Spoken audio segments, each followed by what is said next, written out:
نحمده ونصلي على رسوله الكريم أما بعد فأعوذ بالله من الشيطان الرجيم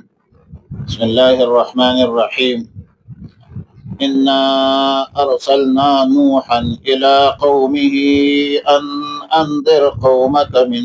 قبل أن يأتيهم عذاب أليم۔ پارہ 29 سورہ نوح رکوع 1 آیت نمبر 1 تا 4۔ سورۃ نوح مکی صورت ہے، قبل از ہجرت نازل ہے، 28 آیات اور 2 رکوع پر مشتمل ہے۔ حالت جموعی میں بھی 71ویں نمبر پہ ہے اور حالت نزولی میں بھی 71ویں نمبر پہ ہے۔ نزلت بعد سورۃ النحل وقبل سورۃ ابراہیم، ماقبل سورہ معارج کے ساتھ ربط اور مناسبت اوضاع ہے کہ سورہ معارج میں مجازات خاصہ کا بیان تھا اور سورہ نوح میں مجازات عامہ کا بیان ہے، اور اسی طرح سورہ معارج میں عذاب یوم الآخرہ کا بیان تھا اور سورہ نوح میں دنیاوی عذاب کا ذکر ہے۔ قصہ نوح اس کی دلیل ہے۔ وجہ تسمیہ اظہر ہے کہ آیت نمبر 1 میں فرمایا انا ارسلنا نوحا الی قومہ۔ امام الاولیاء امام احمد علی لاہوری رحمہ اللہ الباری موضوعی صورت بیان فرماتے ہیں کہ طریق تبلیغ انبیاء علیہم السلام، اور خلاصہ رکوع یہ ہے کہ مقصد تبلیغ، مشغلہ تبلیغ، تبلیغ در روز و شب، اور قبولیت احکام پر نتائج حسنہ کا ترتب۔ آیات نمبر 1 میں فرمایا انا ارسلنا نوحا الی قومہ، ہم نے سیدنا نوح علیہ السلام کو ان کے قوم کے پاس پیغمبر بنا کر بھیجا تھا تاکہ اپنی قوم کو وبال کفر سے ڈرائے، دردناک عذاب سے پہلے۔ مطلب یہ ہے کہ ہم نے موسیٰ علیہ السلام کو حکم دیا، اللہ نے حکم دیا کہ اپنی قوم سے کہو کہ اگر ایمان نہیں لاؤں گے تو تم لوگوں پر عذاب علیم آئے گا، خواہ دنیاوی عذاب ہو طوفان کی شکل میں یا اخروی عذاب ہو دوزخ اور جہنم کی۔ اور پھر فرمایا کہ انی یا قوم انی لکم نذیر مبین۔ سیدنا نوح علیہ السلام نے اپنے قوم سے کہا کہ اے میری قوم، میں تمہارے لیے صاف صاف ڈرانے والا ہوں، اور سب سے پہلے دعوت توحید دی کہ ان اعبدوا اللہ واتقوہ واطیعون، مطلب وحد اللہ، اللہ کی توحید اختیار کرو، شرک سے گریز کرو، اللہ کی ذات و صفات میں کسی کو شریک اور صحیح مت بناؤ، اللہ کے بغیر غیر کی عبادت مت کرو، اللہ سے ڈرو، اللہ کے بغیر کسی غیر سے مت ڈرو، وَأَطِيعُونَ، اور میری اطاعت اختیار کرو،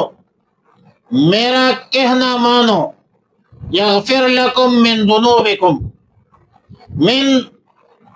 کلام عربی میں بسا اوقات اکثر تبعیض کے لیے آتی ہے اور جزئیت پر دلالت کرتے ہیں، بلکہ جزئیت بتلانے کے لیے آتی ہے۔ تو اگر منی تبعیضیہ لیا جائے تو مطلب یہ ہوگا کہ ایمان لانے سے تمہارے بعض گناہ معاف ہو جائیں گے، وہ گناہ جس کا تعلق حقوق اللہ سے ہے، کیونکہ حقوق اللہ کے معافی کے لیے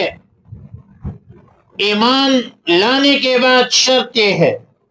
کہ جو حقوق ادائیگی کے قابل ہے اس حقوق کو ادا کرے، جیسا کہ مالی واجبات وغیرہ ہے، اور جو ناقابل ادائیگی ہے جیسے زبان یا ہاتھ سے کسی کو ایذا تکلیف پہنچایا ہو تو اس کے لیے پھر معافی ہے۔ اور حدیث مبارکہ میں ہے ان الاسلام یاتی وما کان قبلہ، اسلام لانے سے پہلے گزشتہ گناہ جو ہے وہ معاف ہو جاتے ہیں، لیکن حقوق اللہ کے حقوق العباد کے حوالے سے ضروری ہے کہ مالی ادائیگی ہو تو اس کو ادا کرے،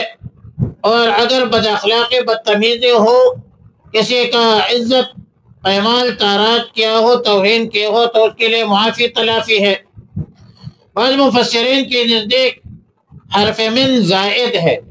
معنی یہ ہے کہ ایمان لانے سے تمہارے سب گناہ معاف ہو جائیں گے، مگر دوسری نصوص کی اساس پر مالی ادائیگی یا معافی بہرحال ضروری ہے۔ وَيُؤَخِّرُكُمْ إِلَىٰ أَجَلٍ مُّسَمًّى، اجل کا معنی ہے مدت، اور مسمى سے مراد متعین کردہ ہے۔ مطلب یہ ہے کہ اگر تم ایمان لے آؤ تو اللہ تعالیٰ تمہارے اس مدت تک دنیا میں مہلت دے گا جو تمہارے یہ مقدر ہے، متعین ہے، یعنی مقدرہ مدت عمر سے پہلے تمہیں کسی دنیاوی عذاب میں پکڑ کر ہلاک نہیں کیا جائے گا، جس کا حاصل تقریباً یہی ہے کہ اگر ایمان نہیں لایا تو یہ بھی ممکن ہے کہ مدت مقررہ سے پہلے تم پر عذاب آ جائے اور تمہیں ہلاک کر دے۔ معلوم ہوا کہ عمر کی مدت مقررہ میں بعض اوقات کوئی خاص شرائط ہوتی ہے، مطلب کسی نے یہ کام کر لیا تو اس کی عمر دراز ہو جائے گی، ایک کام کیا تو 70 80 90 سال ہو جائے گی، اگر وہ کام نہیں کیا نیکا تو عمر 30 40 50 میں جو ہے وہ موت مسلط ہو جائے گی اس پر۔ ظاہر ہے کہ منفی کاموں میں اور اللہ کے ناشکری سے عمر جو ہے وہ گھٹ جاتا ہے۔ اس طرح والدین کی اطاعت اور خدمت سے عمر میں ترقی ہونا یہ صحیح احادیث سے ثابت ہے۔ وعلی کل حال فرمایا انا ارسلنا، بے شک ہم نے بھیجا تھا نوح علیہ السلام کو الی قومہ، اس کے قوم کی طرف، انذر کے ڈرائے قوم کا، اپنے قوم کو،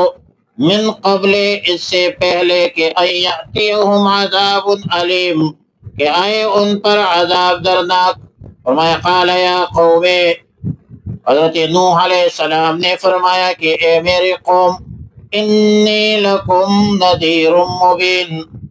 بے شک میں تمہارے لیے نذیر ڈرانے والا ہوں، مبین صاف صاف، ان اعبدوا اللہ، عبادت کرو اللہ کی، واتقوہ، اور ڈرو اللہ سے، واطیعونی،